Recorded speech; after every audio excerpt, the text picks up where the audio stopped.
Hello दोस्तों, आप सभी का एक बार फिर से स्वागत है उदेश क्लासेस में। और आज की वीडियो में हम देखेंगे गुणनखंडों की संख्या निकालना।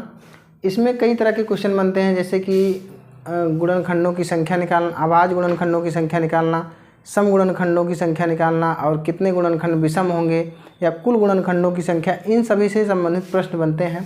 तो इन सभी तरीकों को हम देखेंगे कि कैसे निकालेंगे। तो चलिए एक एक करके देखते हैं। सबसे पहले हम देखेंगे अभाज्य गुणनखंडों की संख्या निकालना। तो चलिए देखते हैं, पहला क्वेश्चन यहाँ पर देखते हैं। यहाँ पर दिया हुआ है 4 की घात 16 गुणे 3 की घात 18 गुणे 2 की घात 56। अब इसमें हमें अभाज्य गुणनखंडों की संख्या निकालने के लिए सबसे पहले हमें देखना होगा कि जो बेस दिया हुआ है ये अभाज्य संख्या है कि नहीं। इसको अभाज्य संख्या के रूप में सबसे पहले लिखना होगा। जैसे यहाँ पर 4 दिया हुआ है तो 4 अभाज्य संख्या के रूप में नहीं है, तो इसको हम 2 की पावर 2 लिख सकते हैं इस तरह से।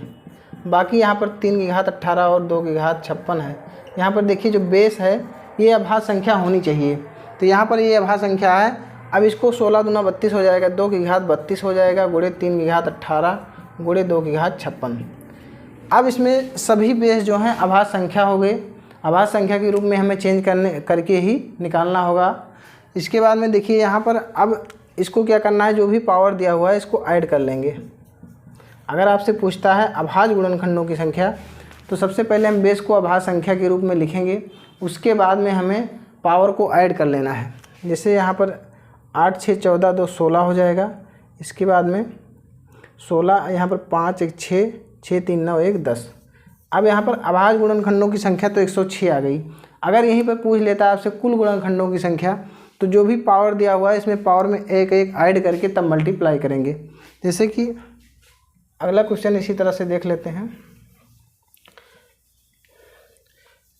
दो और देख लेते हैं इसमें अभाज्य गुणनखंडों की संख्या निकालने के लिए। जैसे कि दिया हुआ है आपको 15 की घात 45 गुणे 6 की घात 18 और 14 की घात 10।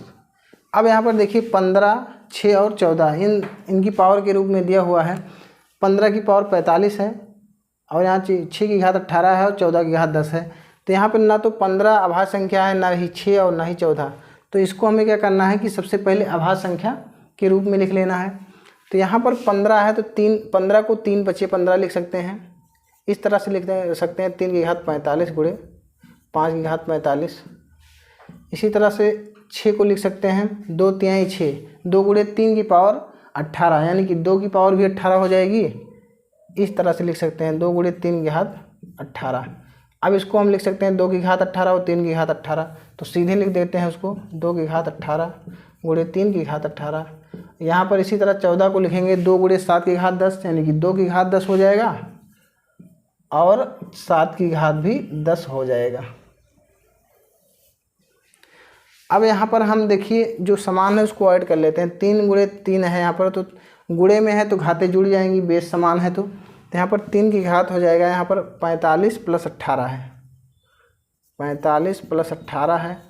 उसके बाद यहाँ पर मल्टीप्लाई करेंगे, 5 यहाँ पर एक ही जगह है तो 5 घात 45 हो जाएगा गुणे, अब यहाँ पर 5 हो गया, 2 की घात यहाँ पर 18 है, यहाँ पर 10 है, तो 2 की घात 18 10 28 हो जाएगा गुणे 7 की घात 10 है। इस तरह से यहाँ हो जाएगा। इसको ऐड कर लेते हैं तो यहाँ पर हो जाएगा 8 5 13 4 1 5 1 6, तो 3 की घात 63 हो जाएगा गुणे 5 की घात 45 2 की घात 28 और 7 की घात 10। अब यहाँ पर अभाज्य गुणनखंडों की संख्या पूछता है तो आपको पावर को अब ऐड कर लेना है, क्योंकि इसका बेस जो भी है सारे बेस अभाज्य संख्या के रूप में हमने कन्वर्ट कर दिया है। अब इसको ऐड कर लेंगे पावर को, तो 63 प्लस 45 प्लस 28 प्लस 10, इनको ऐड कर लेंगे तो यहाँ पर हो जाएगा 8 5 13 13 13 3 16 16 पावर 1 हासिल आया 16, तो 1 1 2 2 4 4 8 8 और 6 14, यहाँ पर 146 आ जाएगा। तो यहाँ अभाज्य गुणनखंडों की संख्या इसमें 146 आ जाएगा। इसी तरह अगर इसमें पूछा होता कि कुल गुणनखंडों की संख्या, तो पावर में एक एक ऐड करके मल्टीप्लाई करते। जैसे कि 63 है तो 64, यहाँ पर 64 कर देते, इसके बाद में मल्टीप्लाई कर लेते। चलिए अभाज्य गुणनखंडों की संख्या निकालना एक और देख लेते हैं इसमें, उसके बाद में कुल गुणनखंडों की संख्या निकाल लें। के बारे में सीखते हैं। जैसे कि दिया है 98 की घात 15 गुणे 32 की घात 20 गुणे 25 की घात 5। अब इसमें अभाज्य गुणनखंडों की संख्या निकालना है, तो सबसे पहले हम बेस को अभाज्य संख्या के रूप में लिखेंगे। जैसे कि 98 दिया हुआ है तो इसको लिख सकते हैं 49 गुणे 2, 49 गुना 98, इसकी पावर 15 कर सकते हैं। यहाँ पर 32 है तो 32 को हम 2 की कितनी पावर के रूप में लिखेंगे, तो यहाँ पर हो जाएगा 2 की घात 5 होता है 32, तो 2 की घात 5 उसकी पावर 20 कर देंगे। यहाँ पर 25 है तो 25 को 5 की घात 2 लिख सकते हैं, 5 की घात के 2 की घात 5। अब 49 है, यहाँ पर 49 को हम 7 की घात 2 लिख सकते हैं, तो यहाँ 49 हो जाए तो 7 की घात 2 लिखेंगे और गुणे 15 ये हो जाएगा। यहाँ पर 2 की घात 15 और यहाँ पर 2 की घात 20 25 100 हो जाएगा, गुणे यहाँ पर 5 की घात 10 हो जाएगा। अब इस तरह से यहाँ हो जाएगा 7 की घात 30 गुणे 2 की घात, यहाँ पर बेस समान है 2 2 तो यहाँ पर घातें जुड़ी जाएंगी तो 115 हो जाएगी, 5 की घात 10। अब सारे बेस अभाज्य संख्या हो गए। अब हम पावर को जोड़ लेंगे तो यहाँ पर अभाज्य गुणनखंडों की संख्या आ जाएगी। तो 30 + 115 + 10, तो 30 10 40 और 15, 30 10 40 15 55, यहाँ पर आ जाएगा 155। तो यहाँ पर अभाज्य गुणनखंडों की संख्या 155 निकल के आ गई है। अब इसके बाद हम देख लेते हैं कि कुल गुणनखंडों की संख्या कैसे निकालेंगे। ये तो हो गया अभाज्य गुणनखंडों की संख्या निकालने के बारे में सीखे कि कैसे निकालना है। अब कुल गुणनखंड निकालना हो तो कैसे निकालेंगे देखते हैं। जैसे कि दिया हुआ है आपको 2 की घात 4 गुणे 5 की घात 3 गुणे 7 की घात 4। इसमें आपको अगर पूछता है कुल गुणनखंडों की संख्या, तो सबसे पहले हमें यहाँ पर कुछ करना नहीं है। देखिए यहाँ पर सारे जो भी बेस दिए हुए हैं अभाज्य गुणनखंड के रूप में लिखा हुआ है, तो यहाँ पर हमें क्या करना है, जो भी पावर दी हुई है उसमें एक ऐड करके मल्टीप्लाई कर लेंगे। 3 + 1 4 + 1, तो यहाँ पर हो जाएगा कुल गुणनखंडों की संख्या के लिए, तो यहाँ 5 हो जाएगा, यहाँ 4 हो जाएगा, यहाँ पर 5 हो जाएगा। 5 चौक 20 पंचे 4 1 3 1 4 और 4 1 5 हो जाएगा। यहाँ पर हो जाएगा 5 चौक 20 पंचे 100। तो यहाँ पर कुल गुणनखंडों की जो संख्या है यहाँ पर 100 आ गई। इस तरह से निकाल सकते हैं। इसी तरह अगर आपको दिया हुआ है यहाँ पर 2 की घात 4 5 की घात 3 की घात 2 है, उसके बाद में 15 की घात 2 है, तो देखिए यहाँ पर 15 जो है अभाज्य संख्या के रूप में नहीं है, तो इसको हम लिखेंगे 3 गुणे 5 की घात 2। इस तरह हो जाएगा 2 की घात 4 गुणे 3 की घात 2 गुणे 3 की घात 2 गुणे 5 की घात 2। इस तरह से यहाँ हो जाएगा 2 घात 4, बेस समान है तो घातें जुड़ी आएंगी, मल्टीप्लाई में है तो 3 की घात 4 हो जाएगा गुणे 5 की घात 2। अब यहाँ पर कुल गुणनखंडों की संख्या अगर पूछ रहा है तो आपको पावर में 1 ऐड करके मल्टीप्लाई करने ला है। 4 + 1 4 + 1 और यहाँ पर पावर 2 है तो 2 में 1 ऐड करेंगे, सभी पावर में 1 1 ऐड करके मल्टीप्लाई कर लेंगे, तो ये हो जाएगा 5 गुणे 5 गुणे 5 गुणे 3, 5 25 3 75, यहाँ से 75 आ जाएगा। कुल गुणनखंडों की संख्या 75 आ जाएगा। इस तरह से हम कुल गुणनखंडों की संख्या निकाल सकते हैं।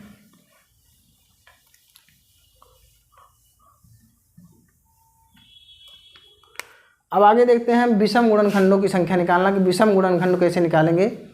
तो जैसे कि आपको दिया हुआ है 2 की घात 4, ये वाला क्वेश्चन है, 5 की घात 3 गुणे 7 की घात 4। अब इसमें आपसे अगर पूछता है कि कितने गुणनखंड विषम होंगे, तो इसके लिए हमें देखना है कि जो भी विषम वाले पद हैं उन्हीं को लेना है। अब ये तो सबसे पहले हमें अभाज्य गुणनखंड के रूप में लिखना रहता है बेस को, लेकिन यहाँ पर पहले से लिखा हुआ है इसमें, तो इसमें देख लेना है कि अभाज्य गुणनखंड यानी कि विषम गुणनखंड कितने हैं। तो यहाँ पर 2 की पावर 4 है, तो यानी 2 यहाँ विषम नहीं है, तो इसको छोड़ देंगे। यहाँ पर विषम वाला लेंगे तो 5 और 7 है, तो इसमें 5 और 7 है, तो अब इसमें पावर देखेंगे तो पावर कितनी है, तो पावर में 1 ऐड करके मल्टीप्लाई कर लेंगे। यहाँ पर 4 पावर है तो 4 में 1 ऐड कर लेंगे, तो यहाँ पर 4 गुणे 5 बराबर 20, यानी पर यहाँ पर विषम गुणनखंडों की संख्या 20 हो जाएगा।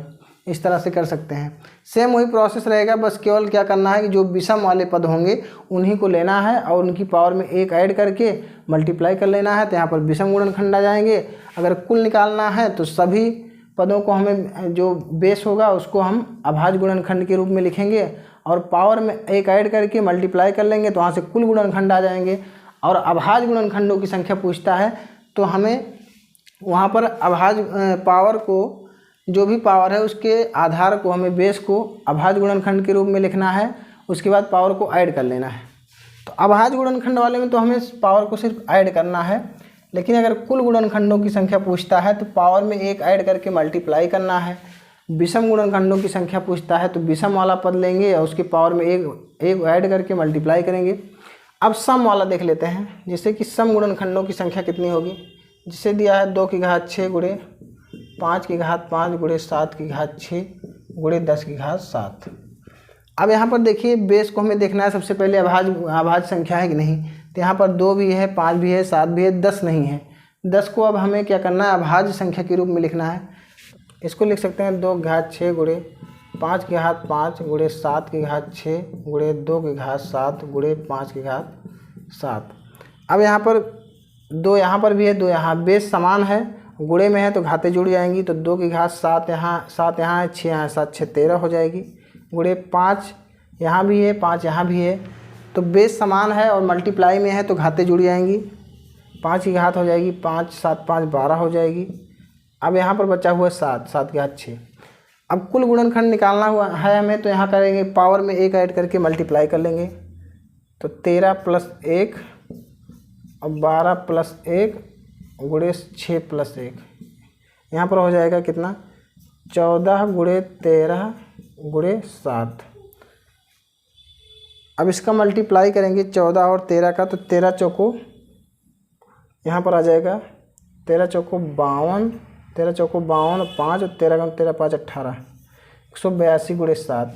182 गुणे अगर 7 करेंगे तो यहाँ जाएगा 7 दूनी 14 और 7 दूनी 14, 7 8 56, 1 57, 7 9 7 5 12, तो 1274 यहाँ पर आ जाएगा आपका। 1274 तो आ जाएगा कुल गुणनखंडों की संख्या यहाँ पर। इसके बाद अब देखेंगे विषम गुणनखंड कितने हैं। सम वाला छोड़ देंगे, 2 सम है तो 5 और 7 है। तो विषम गुणनखंड निकालने के लिए पावर में 1 1 ऐड करके मल्टीप्लाई करेंगे, तो यहाँ पर पावर 12 है तो 12 में 1 ऐड करेंगे 13 हो जाएगा। तो 13 गुणे यहाँ पर पावर 6 है, 6 में 1 ऐड करेंगे 7, 13 7 91। तो यहाँ पर विषम गुणनखंडों की संख्या जो है वो आ गई 91 और कुल गुणनखंडों की संख्या 1274 है। तो यहाँ पर हमें विषम अगर निकालना है तो विषम के लिए क्या करेंगे, यहाँ पर मिटा देते हैं थोड़ा ऊपर। तो विषम के लिए हमें क्या करना है, विषम निकालना है, सम निकालना है। तो सम के लिए हमें क्या करना है, सम के लिए हमें कुल में से विषम को घटाना है। तो यहाँ पर सम आ जाएगा, तो 4 में से गया 3 और 17 में से हट गया 9 11। तो यहाँ पर विषम गुणनखंडों की संख्या कुल आ गई 1183। इस तरह से यहाँ निकाल सकते हैं। तो उम्मीद है आपको ये सब तरीका समझ में आया होगा। देखिए यहाँ पर अभाज्य अगर निकालना है तो अभाज्य गुणनखंडों की संख्या निकालना है तो सबसे पहले जो बेस दिया हुआ है उसको अभाज्य संख्या के रूप में लिखेंगे। उसके बाद में पावर जितनी आएगी सब पावर को ऐड कर लेंगे, तो यहाँ पर अभाज्य गुणनखंड लगाएंगे। अगर आपको कुल गुणनखंड पूछता है तो वही सेम प्रोसेस करना है। सबसे पहले आपको बेस को अभाज्य संख्या के रूप में लिखना है, उसके बाद में पावर में 1 ऐड करके मल्टीप्लाई कर लेना है। अगर सम की पूछता है तो सम में कुल निकाल के उसमें से विषम घटाएंगे। तो उम्मीद है आपको ये तरीका समझ में आया होगा। इस पर आप प्रैक्टिस करके लगा सकते हैं तो आपको आसानी से समझ में आ जाएगा। अगर वीडियो आपको अच्छा लगा हो तो लाइक कीजिए और चैनल पर नए हैं तो सब्सक्राइब कर लीजिए और बेल आइकन प्रेस कर लीजिए, जिससे इसी तरह की वीडियो आपको मिलती रहे और नोटिफिकेशन आप तक पहुँचे। तो मिलते हैं किसी नेक्स्ट वीडियो में और कमेंट करके बताइएगा कि वीडियो कैसी लगी। धन्यवाद।